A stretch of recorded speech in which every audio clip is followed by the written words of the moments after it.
अगर आपको लगता है कि सक्सेस पाने की भूख सिर्फ आज के ज़माने में है, तो इस फिल्म की कहानी को जानकर आपका नज़रिया बदल जाएगा।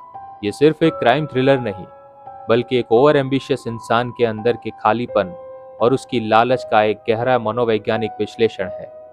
साल 1995 में आई ये क्लासिक फिल्म, जिसकी कहानी को सिर्फ हम समझेंगे ही नहीं, बल्कि इसके हर एक किरदार और सीन के पीछे छिपे साइकोलॉजी को भी आज जानेंगे। इस फिल्म की शुरुआत एक मॉकरी डॉक्यूमेंट्री स्टाइल में शुरू होती है, जहां इस फिल्म की मुख्य किरदार सुजन स्टोन हमें सीधे संबोधित करती है, मानो वो अपनी कहानी बताना चाह रही हो। वो कहती है कि अगर आप फेमस नहीं है, तो आपकी जिंदगी के कोई मायने नहीं। सुजन एक छोटे से शहर में रहती है, लेकिन उसके सपने बहुत बड़े हैं। वो एक फेमस टीवी पर्सनालिटी बनना चाहती है, बिल्कुल एक मूवी स्टार की तरह। ये सीन सुजन की नार्सिसिस्ट पर्सनालिटी डिसऑर्डर को दिखाता है। उसे लगता है कि उसका अस्तित्व तभी है जब उसे दुनिया पहचानती हो। उसका सेल्फ वर्थ लोगों के वैलिडेशन पर निर्भर करता है। वो अपने अंदर का ये खालीपन शोहरत से भरना चाहती है। और दूसरी तरफ है लैरी, एक सिंपल लेकिन अमीर लड़का, जो सुजन को देखते ही अपना दिल खो बैठता है। वो सुजन को अपनी गोल्डन गर्ल कहता है, लेकिन असल मायने में वो सुजन का गोल्डन बॉय है। लैरी का परिवार और खास करके उसकी बहन सुजन को कुछ खास पसंद नहीं करते हैं। लैरी की बहन, जो शहर में आइस स्केटिंग सिखाने का काम करती है, इस वजह से वो शहर के लगभग हर इंसान को जानती है। और सुजन जिस तरह से हर वक्त सच संवर कर रहती है, वो उसे एक नकली इंसान समझती है। वैसे सुजन के परिवार की भी लैरी के बारे में कुछ ऐसी ही राय है।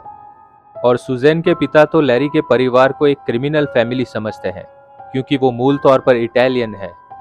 लेकिन अपने परिवार की मर्जी के विरुद्ध सुजन अपने सपनों को पूरा करने के लिए लैरी मरेटो से शादी कर लेती है। और अपने हनीमून के दौरान ही सुजन अपने असली रूप में आ जाती है, जहां वो लैरी से छिपकर हॉलीवुड के कुछ प्रोड्यूसर्स से मिलती है और काम पाने के लिए वो हर तरह का कॉम्प्रोमाइज करने के लिए राजी होती हुई दिखती है। लैरी उससे बहुत प्यार करता है और चाहता है कि वो एक सामान्य पत्नी बनकर घर संभाले, लेकिन सुजैन के सपने कुछ और है।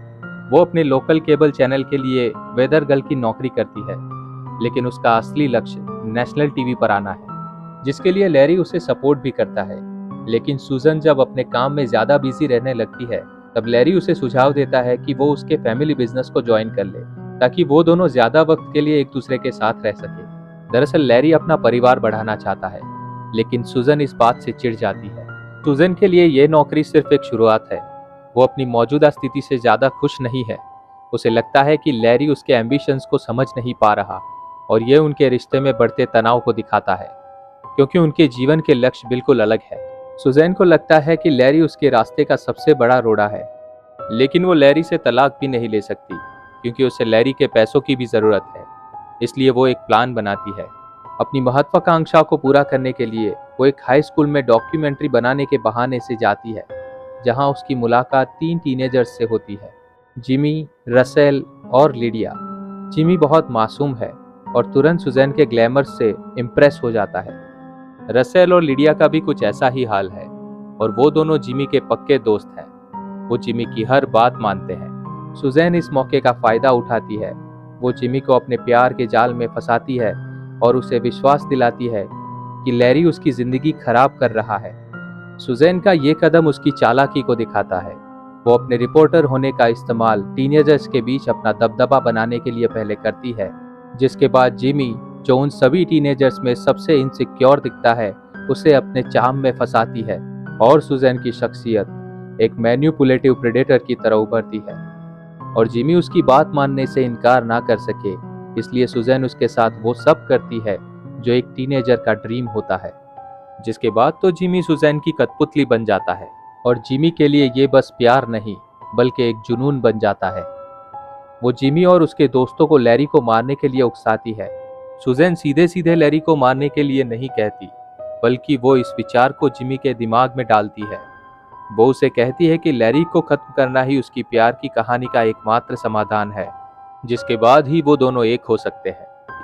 इसके अलावा वो लिडिया से भी उसकी सच्ची दोस्त होने का नाटक करती है। वो उससे कहती है कि वो भी किसी दिन उसकी तरह एक फेमस पर्सनालिटी बन सकती है, और वो तीनों सुजैन की खूबसूरती और मीठी बातों में फंस जाते हैं। और बेहद शातिर तरीके से वो तीनों टीनेजर्स को एक साथ मैनिपुलेट करने में कामयाब हो जाती है।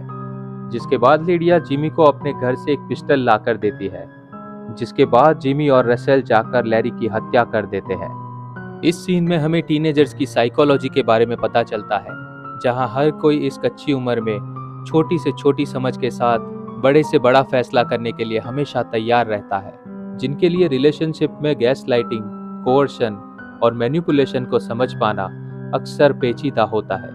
लैरी की मौत के बाद सुजैन पर किसी को शक नहीं होता। वो मीडिया में हीरो बन जाती है और इस घटना का इस्तेमाल करके वो और भी मशहूर हो जाती है। जिसके बाद सुजैन उन तीनों टीनेजर्स से दूरी बनाना शुरू कर देती है। ये सीन सुजैन की लैक ऑफ एम्पैथी को दिखाता है। उसे इस बात की कोई परवाह नहीं कि इन टीनेजर्स का क्या होगा। उसे सिर्फ अपनी गिरफ्तारी का डर है। वो जिमी की मासूमियत को एक हथियार की तरह इस्तेमाल करती है और फिर उसे आसानी से फेंक देती है। लेकिन उन तीनों बेवकूफ़ों से अपना पीछा छुड़ाना सुजैन के लिए इतना भी आसान नहीं होता है। सुजैन ने बड़ी ही चालाकी से उन तीनों को सीधे तौर पर लैरी की मौत के लिए फंसा तो दिया था, लेकिन उसकी खुशी ज्यादा देर तक नहीं रहती है। पुलिस अपनी इन्वेस्टिगेशन जारी रखती है और जिमी और उसके दोस्तों को पकड़ लेती है। पूछताछ के दौरान जिमी सब कुछ बता देता है कि सुजैन ने ही उसे लैरी को मारने के लिए मजबूर किया था। पुलिस को लिडिया के घर से वो पिस्टल भी बरामद हो जाती है। इसके अलावा लिडिया और सुजैन के बीच की बातचीत भी पुलिस रिकॉर्ड करती है। सुजैन को गिरफ्तार कर लिया जाता है, लेकिन वो कोर्ट में अपनी मासूमियत का नाटक करती है। सबूतों की कमी के कारण उसे बरी भी कर दिया जाता है। मीडिया उसे एक सेलिब्रिटी बना देती है और वो इस बात का पूरा फायदा उठाती है। वो भले ही कानूनी रूप से बच जाती है, लेकिन समाज की नजरों में उसकी असलियत सबके सामने आ जाती है। और ये सीन दिखाता है कि सुजैन समाज की कमजोरियों का फायदा उठाना भी जानती है। वो अपनी झूठी मासूमियत से लोगों को मैनिपुलेट करती है और उसे इस बात का कोई भी अपराध बोध नहीं है। उसका एकमात्र लक्ष्य है अपनी इमेज को बनाए रखना, और यहीं आखिर में सुजैन से बहुत बड़ी गलती हो जाती है। वो अपनी इमेज को बनाए रखने के लिए लैरी के बारे में मीडिया में गलत बयान दे देती है। वो मीडिया में बताती है कि लैरी एक ड्रग एडिक्ट था और वो उन बच्चों से ड्रग्स लेता था और उसकी यही बुरी आदत उसकी मौत का भी कारण बनी है। और सुजैन की ये बात लैरी का परिवार बर्दाश्त नहीं कर पाता है और इस कहानी में अब तक का सबसे बड़ा ट्विस्ट आता है। लैरी का परिवार बदला लेने का फैसला करता है। लैरी की बहन, जो सुजैन को पहले से ही पसंद नहीं करती थी, वो अपने पिता की मदद से एक हिटमैन हायर करती है, जो उसे हॉलीवुड की फिल्मों में काम देने का लालच देकर अकेले में मिलने बुलाता है। और सुजैन, जो शुरू से ही फेमस पर्सनालिटी बनना चाहती थी और एक गुमनाम चेहरा बनकर रहना उसे बिल्कुल भी बर्दाश्त नहीं था, जिसे वो हिटमैन ऐसे गायब कर देता है कि उसकी लाश भी पुलिस को मिल नहीं पाती है। लेकिन इस फिल्म का अंत सबसे चौंकाने वाला है, क्योंकि सुजैन को जिस जगह पर दफनाया गया है वो वही जगह है जहां लैरी की बहन आइस स्केटिंग सिखाती है, और उसी जगह पर वो बड़ी ही शान से स्केटिंग करती हुई नजर आती है। जिसका मतलब यह है कि लैरी भी एक क्रिमिनल फैमिली से ही था, जिसके बारे में सुजैन के पिता ने उसे पहले ही आगाह किया था। ये कहानी हमें बताती है कि बाहरी चमक धमक के पीछे कितना अंधेरा हो सकता है। सुजैन का किरदार एक चेतावनी है कि अगर आप अपने अंदर के खालीपन को सिर्फ दिखावे से भरना चाहते हैं, तो उसका अंजाम कितना भयानक हो सकता है। ये फिल्म सिर्फ एक क्राइम थ्रिलर नहीं है, बल्कि ये मीडिया, शोहरत और इंसान की लालच पर एक गहरा व्यंग है। ये हमें दिखाती है कि शोहरत पाने की चाहत इंसान को किस हद तक क्रूर और स्वार्थी बना सकती है। इस फिल्म में निकोल किडमैन ने सुजैन के किरदार को इतनी खूबसूरती से निभाया कि उन्हें इस रोल के लिए गोल्डन ग्लोब अवार्ड भी मिला था। इसके अलावा ये फिल्म टीनेजर्स की साइकोलॉजी को भी बहुत ही बेहतरीन तरीके से समझाती है, जहां एक टीनेजर के किरदार में हॉकिन फिनिक्स ने अपनी एक्टिंग का लोहा मनवाया है। तो दोस्तों, ये थी फिल्म टू डाई फॉर की कहानी। ये एक ऐसी फिल्म है जो आपको सोचने पर मजबूर कर देगी।